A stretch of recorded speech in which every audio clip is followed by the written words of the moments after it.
Hi, everyone. My name is Ashley Gatewood. I am the Communications and Marketing Director at CFRE International.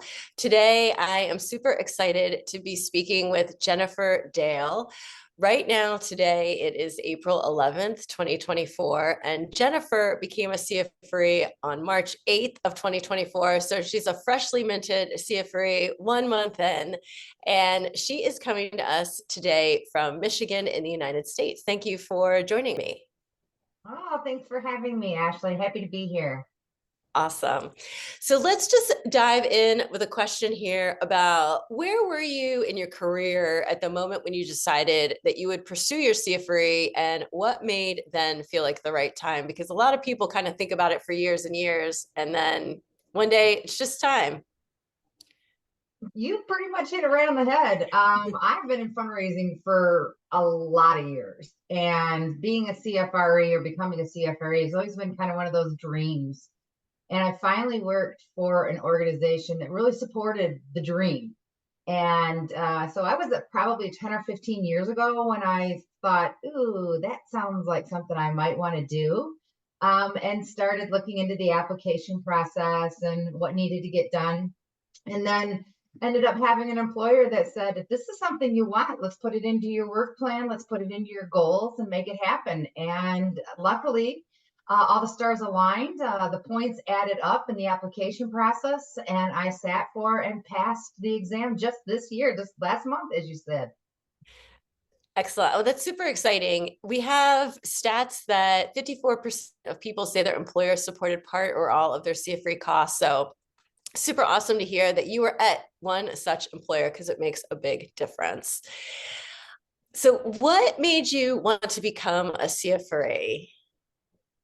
Well, I've always defined myself as a lifelong learner. So I'm always trying to find and keep up to date with the education, any kind of themes, workshops.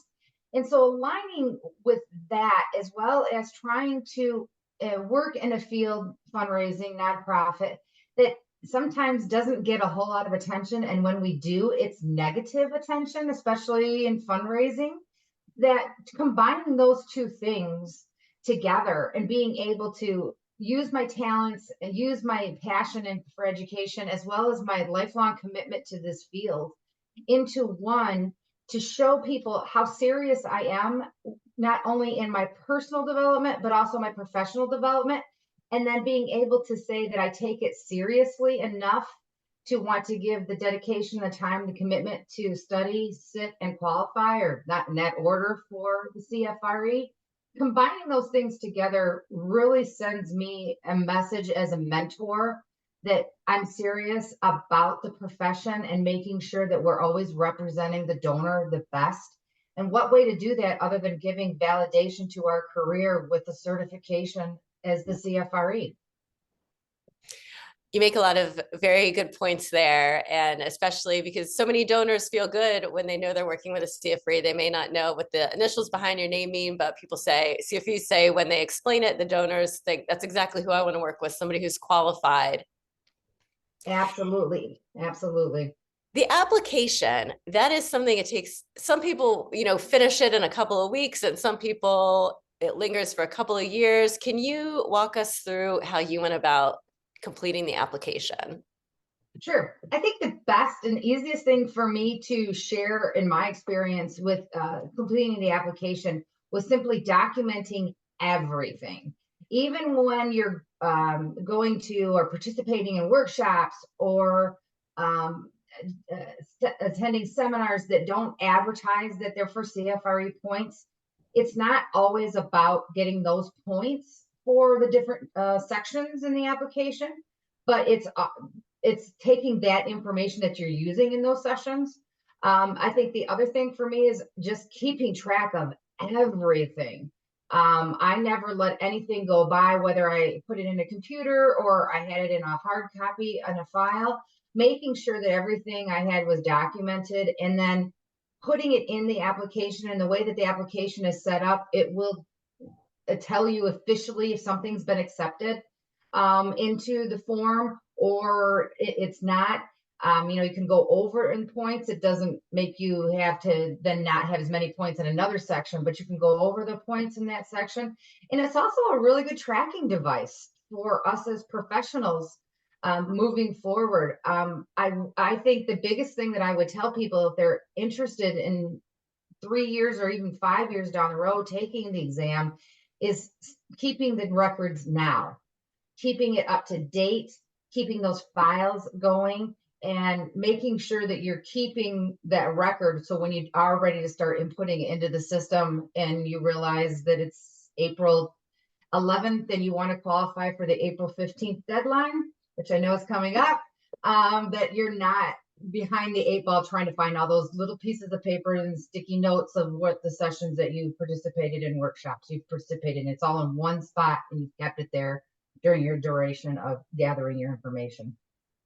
It's very solid advice. A little bit of organization goes a very, very long way when it comes to assembling the application. So you're very smart to have kept all of those pieces. All right, now the CFRE exam, it's something that strikes fear into the hearts of many. A lot of people don't submit their application because they know that once they do submit it, they have up to a year to take the exam, and it all starts to feel a little bit real. But you successfully studied and passed the exam. So can you share with us your tips that other people could take something away from? Sure. So for studying, the biggest thing that I did is I set up a study plan. And I'm a planner. I mean, that's just in me as a fundraiser, but I started about a 6 month out, really solid study plan. And it included reviewing materials from workshops, reviewing a lot of the reading required or suggested reading lists from the CFRE. I got the Compass notebook or Compass workbook, went through that very diligently, focused on the domains that I knew personally I needed to do, as well as then taking the practice exams that I built into the study plan. I did take that twice, just to see where I was and where I felt I needed to be. And then test day, and I have self-proclaimed test anxiety. So I was very anxious all up here on test day.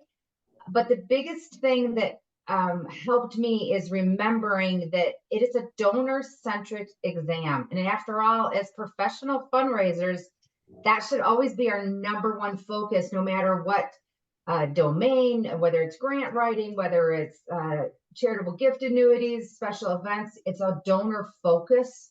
So having that in your mind while you're taking the exam and working your way through the questions was a lot of anxiety lessening for me. And remembering that there are 400 questions, but you've got the time to do it. It's a time test, but you can take a few minutes, take a breath. I know at one point in my exam, I was just drew a blank. I had oatmeal in the brain, and I was able just to step back, not literally, but just breathe a little bit and talk myself through it mentally.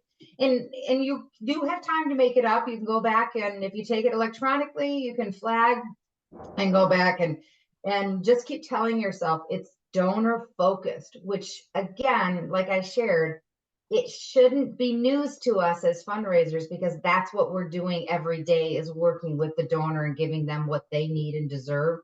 So it taking that mindset really helps going into the exam.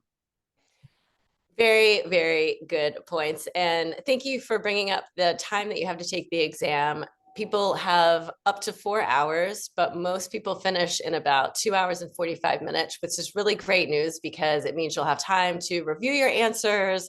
You can read every question through slowly, deliberately, twice, read all four of those answer options to make sure that you know exactly what you're being asked and that you are picking the best practice. So thank you for the reminder on the time because it's super important. Yeah. How did it feel when you passed the test? I don't know.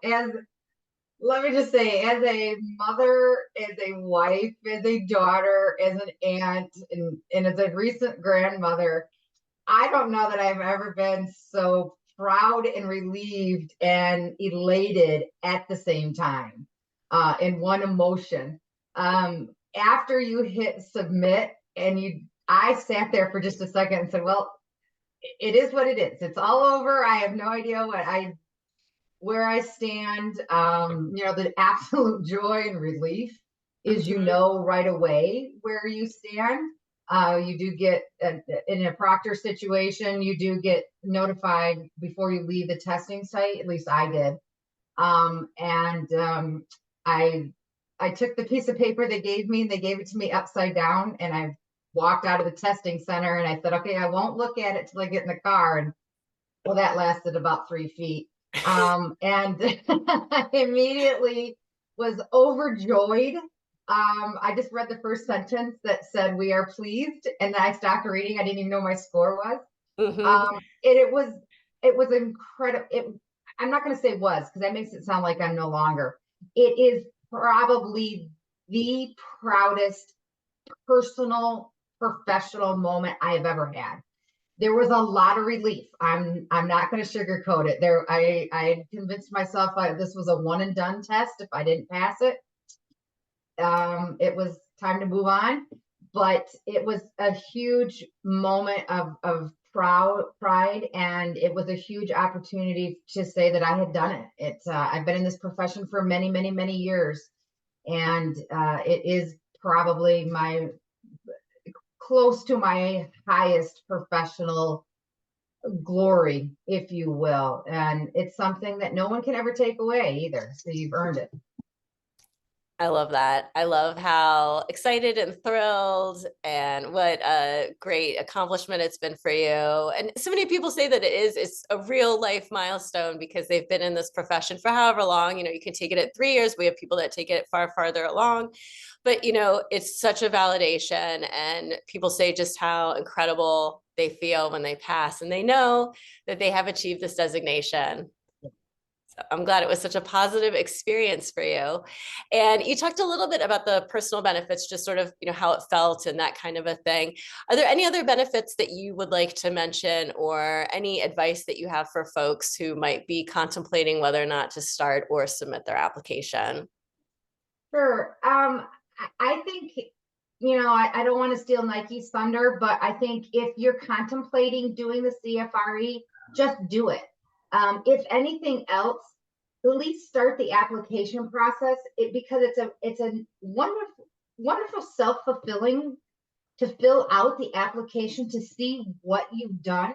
In fundraising, we do a little bit of this and a little bit of that and a little bit of this and a whole lot of that. But when you have to put it into the parameters of the application, it really makes you sit back and go, wow, I'm pretty good at this. I mean, to qualify to sit for the exam is pretty intensive. So if you can get through that part and you're successful in that part, that's a kudos for you. So you're not. I'm not saying you're halfway there at all, to get the certification, but you're a really good start of getting there. I think one of the things that I would tell people is, if you're interested in sitting for the exam, um, have a long range plan. This is not something you can start. And I know we just joked about starting the application on April 11th for an April 15th deadline.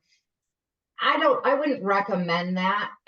You need to have a plan. If you want to send an application in by the April 15th deadline, you need to start months before, filling out the application, seeing where your holes are, taking the time to review the domains within CFRE's suggested reading list and suggested study guides, and looking over the test sample questions just to see where your pitfalls are, so you have that extra time to study and concentrate on those areas, and look at the other ones and you go, relationship building, I got this. I need to concentrate on asking for the gift or securing the gift. So just take time. This isn't something that I would start and want to complete within a couple of weeks. Build it into your yearly planning with your department budget and with your personal time, just to allow yourself enough time to fill out the application completely and be very comfortable walking into the exam with all the studying you need to do. Perfect advice. And it is very wise to start your application and to remember to continue to go back to it and log what you've attended and keep it moving forward. It's very easy to start your application and then kind of put it on the back burner and think, oh, I'll jump into that next weekend or when work slows down a little bit. And before you know it, a lot of time has passed. You've miss putting in education. If you haven't kept your records, that gets tricky, or your professional accomplishments, funds you've raised, things like that. So super good advice for people to start that application, recognize it could take a couple of months to get everything in there, put a reminder on your calendar, whatever you need to do to make sure that you do jump back in there on occasion and just keep it moving ahead. Absolutely, 100%.